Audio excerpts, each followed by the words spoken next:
जिस तरीके से यहाँ पर इकट्ठे हुए मैं सबका मशकूर हूँ, खुसूसन शकील वहीदुल्लाह साहब का और उनकी काबीना का कि उन्होंने ये एक कदम उठाया है। ये एक बड़ी नहायती अच्छा कदम है क्योंकि इसकी ज़रूरत है मुल्क को। अगर आप देखें तो मुल्क की आबादी दिन ब दिन बढ़ती जा रही है और आबादी के साथ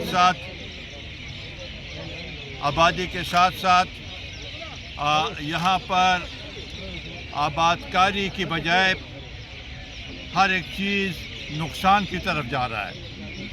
हमारी ज़री ज़मीनें आजकल उन पे बेदरेग हमला किया गया है और मुख्तलिफ़ जगहों में सोसाइटीज़ की शक्ल में ज़री ज़मीनों का भी आजकल उसमें भी कमी आ रही है।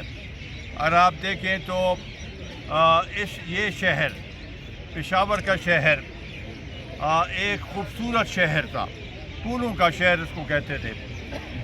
आज यहाँ पर जो सूरत हाल है उसकी वजह से सांस लेना भी मुश्किल हो गया है। मौसमियाती तब्दीली की वजह से जो सूरत हाल पैदा हुई है उससे हमारे इस इलाके में खुसूसन अगर आप देखें तो ये हालिया एक सैलाब आया था और उससे पहले भी 2010 में भी सैलाब आया था जिसने बहुत नुकसान किया। ये हालिया सैलाब की वजह से सिंध में तो अब तक बहुत सी जगहों में पानी अब तक खड़ा है और हमारे यहाँ बहुत से नुकसानात कर गया है, स्ट्रक्चरल नुकसानात भी किए हैं। ये इसकी बुनियादी वजह ये है कि जब हम दरख्त काटते हैं और दरख्त लगाते नहीं हैं तो जिसकी वजह से मौसमियाती ये जो तब्दीली है इसके आसार और ज़्यादा बढ़ जाते हैं। अभी आप देखें इसी शहर में आलूदगी की वजह से ये मेरा ख़्याल है कि दुनिया के एक जो ऊपर 3-4-5 ममालिक हैं शहर हैं उसमें पेशावर भी आता है कि आलूदगी की वजह से यहाँ पर ये तब्दीली आई हुई है। यहाँ पर गाड़ियाँ बहुत हैं और जिसकी वजह से ये आलूदगी उसमें इजाफा दिन ब दिन होता जा रहा है। तो जब तक हम दरख्त नहीं लगाएंगे तो ये आलूदगी ख़त्म नहीं होगी। अभी आप देखें कि हमारे पहाड़ों पे भी जो पहले ग्लेशियर थे वो अभी पिघल रहे हैं। जब ऐसे सूरत हाल होती है तो लैंडस्लाइड होते हैं।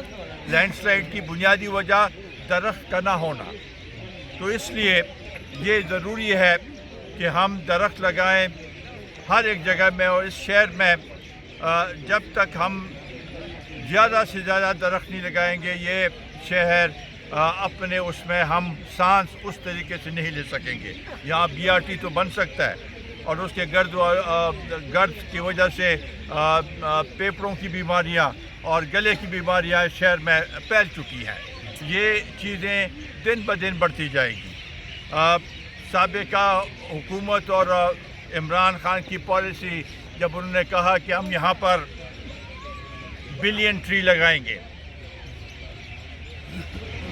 बिलियन ट्री सुनामी का नाम दिया था। सुनामी तो आया लेकिन बिलियन ट्री हमने नहीं देखी और उसकी बुनियादी वजह यह है कि उसमें अगर आप देखें तो बिलियन ट्री अगर लग जाते तो 9 सालों में 10 सालों में अब तक उसके असरात सामने आए होते, लेकिन कोई यहाँ पर उसके असरात नहीं है, बल्कि ये स्कैंडल बन गया है। इसलिए हम ये समझते हैं कि हमने बज़ाते अपने एक सोसाइटी का इस माहौल को बेहतर बनाने के लिए हमने काम करना है। यहाँ पर पेशावर में पहले तकरीबन مغلیہ دور کے وقت سے، انگریزوں کے دور کے وقت سے یہاں پر 28 پارکس ہوا کرتے تھے. ابھی صرف 4 رہ گئے. ایک یہ ہے جناح پارک ہے، اور یہ وزیر باغ ہے، اور شاہی باغ ہے. 4 رہ گئے ہیں، باقی سارے ختم ہو گئے. میں سمجھتا ہوں کہ یہ ضروری ہے ہم سب کے لیے، اور قومی وطن پارٹی نے یہ بڑا اچھا اقدام دیا ہے، اور اس کو ہم یہ سمجھتے ہیں کہ یہ پشاور شہر نے یہ قدم اٹھایا ہے. یہ قومی وطن پارٹی ہر ایک ضلع میں اگر اسی طریقے سے یہ کام کریں گے تو انشاءاللہ تعالی اس ملک میں بہتری آئے گی. قوم اس کے اوپر یہ کام کرنے کی ضرورت ہے. یہ سیاسی پارٹیوں کا کام ہے کہ ایسے مسائل کو اجاگر کریں اور اس کے لیے کام کریں، شدت سے کام کریں. تو میں آخر میں دوبارہ اپنے قومی وطن پارٹی سٹی ڈسٹرکٹ کے چیئرمین اور اس کے سب قائدین کا نہیں آپ کا عہدہ کیا ہے؟ وہ سرپرست اعلیٰ کا بھی سب کا میں مشکور ہوں کہ آپ لوگوں نے یہ ایک قدم اٹھایا ہے، اور مجھے امید ہے کہ اس کے اچھے اثرات ہوں گے. بہت بہت شکریہ.